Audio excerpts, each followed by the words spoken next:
On peut dire que le foie, c'est l'usine de l'organisme. C'est lui qui produit presque toutes les protéines de l'organisme, dont l'albumine, mais les hormones. C'est aussi lui qui permet aussi de maintenir le taux de sucre, la glycémie stable dans le sang, parce qu'il stocke le sucre. Aussi, c'est lui qui stocke les lipides, donc les matières grasses et les acides gras. Et puis, c'est un organe aussi qui est capable de détoxifier, c'est-à-dire d'enlever les toxines qui circulent dans l'organisme, donc d'épurer notre sang. C'est aussi un organe qui est capable de métaboliser, de transformer par exemple les médicaments ou transformer des produits qui sont digérés. Donc c'est un organe absolument essentiel et vital. C'est aussi un carrefour anatomique parce qu'il est au cœur du système digestif.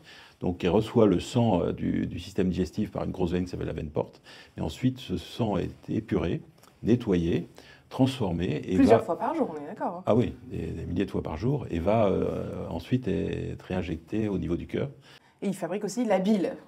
Il fabrique la bile, et on a besoin donc de cette bile pour avoir une bonne digestion des aliments.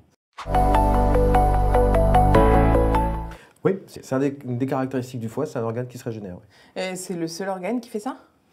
C'est le seul organe qui a ces propriétés-là, oui. C'est une agression chronique du foie qui prend parfois des dizaines d'années et qui évolue vers ce qu'on appelle une cirrhose. Par contre, une forme fulminante, c'est quelqu'un qui jusqu'à présent est en très bonne santé. Par exemple, il attrape le virus d'hépatite B, il fait une hépatite aiguë B fulminante, et en quelques jours, parfois quelques semaines, mais parfois en quelques jours, dans les formes les plus fulminantes, le foie s'autodétruit.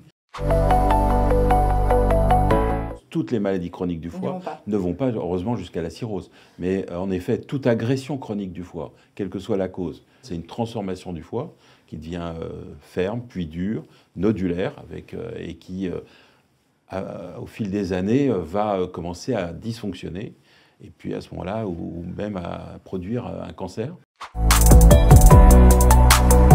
La première cause de cirrhose du foie en France, c'est la consommation chronique d'alcool. En fait, c'est boire tous les jours de façon régulière, de façon excessive, mais on sait, il faut différencier cirrhose et alcool, en effet, parce qu'il y a plein de cirrhoses qui sont dues à d'autres causes, qui sont notamment l'hépatite chronique C, le virus d'hépatite C, l'hépatite chronique B. L'hépatite B n'est pas toujours chronique, mais quand elle est chronique, elle peut donner en effet, au bout d'une dizaine d'années, une cirrhose. D'abord, la cirrhose peut rester asymptomatique, c'est-à-dire si on ne fait pas de bilan hépatique, on peut ne pas s'en rendre compte. Donc faire des bilans sanguins hépatiques de temps en temps est important pour dépister qu'il se passe quelque chose dans le foie. Soit le foie commence à mal fonctionner et on va avoir des complications, la jaunisse, de l'eau dans le ventre, ce qu'on appelle l'acide, des hémorragies digestives, et puis des troubles de la conscience, ce qu'on appelle une insuffisance hépatique. L'autre complication, qui est l'autre voie, c'est le foie peut rester fonctionnel, mais il va produire un cancer primitif du foie qu'on appelle le carcinome hépatocellulaire. Et en fait, donc, le foie cirrhotique est un état précancéreux. Pour la population générale, faire régulièrement des bilans sanguins, parce que ça fait partie des check-up, mais souvent les check-up oublient le foie, et il faut faire aussi un bilan hépatique régulier, parce que c'est absolument essentiel en termes de prévention. Parce que quand on peut intervenir avant le stade de cirrhose, on peut complètement stopper l'évolution de la maladie. C'est une maladie émergente dans le sens où elle existe depuis peu de temps, mais elle n'est pas si émergente que ça parce que c'est devenu la première cause des maladies chroniques du foie. Oui. C'est lié en fait à un déséquilibre entre les apports caloriques et l'activité physique. Okay. Lorsque les apports caloriques sont trop importants au regard de l'activité physique, bien souvent c'est les deux, c'est lié à nos modes de vie un peu modernes, vous allez avoir un excès d'énergie qui va bien falloir stocker quelque part, et un des endroits où on peut le stocker, c'est le foie. Et comme l'a dit Didier, ce sera stocké sous forme de graisse dans le foie, donc ce qu'on appelle la stéatose, donc le foie est gorgé de graisse, et dans 75% des cas, fort heureusement, le foie stocke les graisses et il ne se passe rien. Et bien souvent, ce sont des patients qui sont en surpoids, obèses, qui sont diabétiques, qui sont hypertendus. On estime, d'après les données de cette cohorte, qu'il y aurait 8 millions de sujets adultes en France qui auraient un foie gras, donc c'est énorme. C'est assez simple.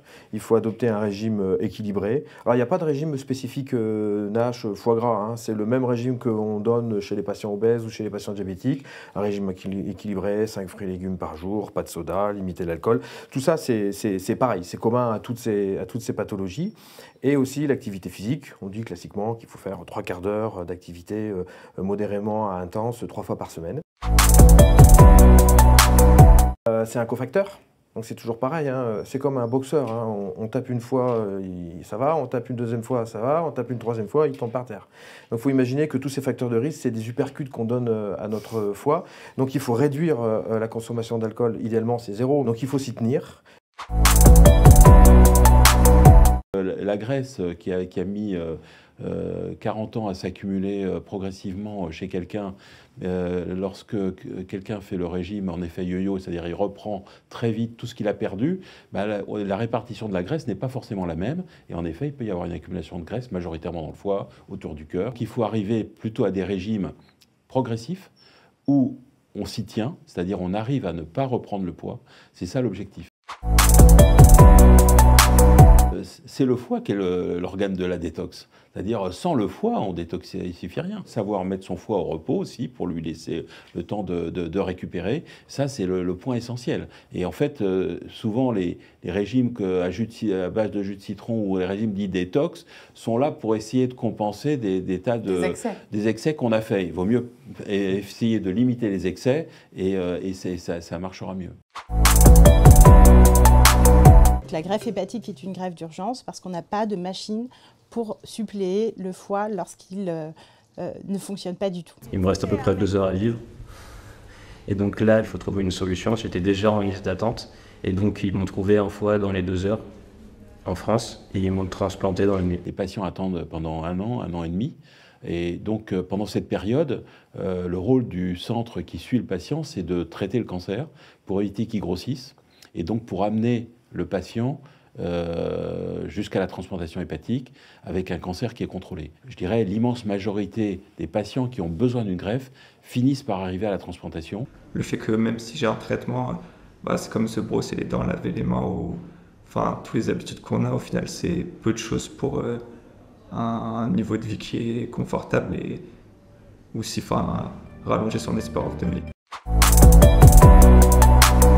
On a des traitements depuis une vingtaine d'années qui permettent de ce qu'on appelle d'obtenir une virosuppression, c'est-à-dire une diminution, négativation de la charge virale. C'est-à-dire qu'il n'y a plus de virus ou d'ADN du virus qui circule dans le sang. Donc ce sont des traitements qui sont heureusement bien supportés, c'est-à-dire c'est 1 comprimé par jour d'un traitement antiviral, mais qui est pour l'instant à vie. Alors que pour l'hépatite C, les traitements, eux, par contre, entraînent la disparition définitive du virus d'hépatite C.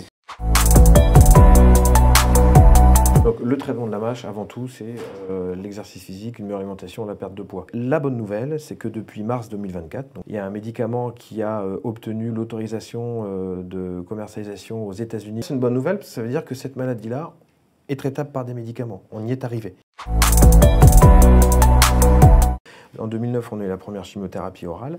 Et là, depuis quelques années, maintenant, on a l'immunothérapie qui est en première ligne des cancers du foie avancés et qui a des résultats assez spectaculaires. Et progressivement, maintenant, on allonge la durée de survie de ces patients.